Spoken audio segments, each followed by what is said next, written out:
ఊరు ఒక గోకులం కావాలని ఆశించిన జ్ఞానదాత.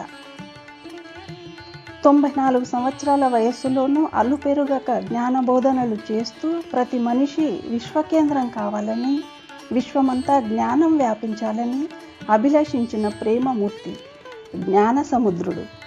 కలికాలంలో అంతరించిపోతున్న మానవీయ విలువలను, సంస్కృతి సంప్రదాయాలను, తద్వారా మనుషుల్లో పెరిగిపోతున్న హింసా ప్రవృత్తిని రూపుమాపి లోక కళ్యాణం చేసేందుకు ఓ మహాత్ముడు అవతార పురుషుడై, పరబ్రహ్మ స్వరూపుడై, మానవ దేహ రూపంలో వెలసిన ప్రత్యక్ష దైవం శ్రీ శ్రీ పరమహంస సద్గురు పులాజీ బాబా.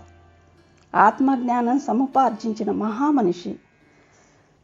సహజ సిద్ధంగా లభించిన జ్ఞానం ద్వారా ధ్యాన సాధన చేసి ఆత్మ సాక్షాత్కారాన్ని పొందిన యోగి శ్రీ పులాజీ బాబా.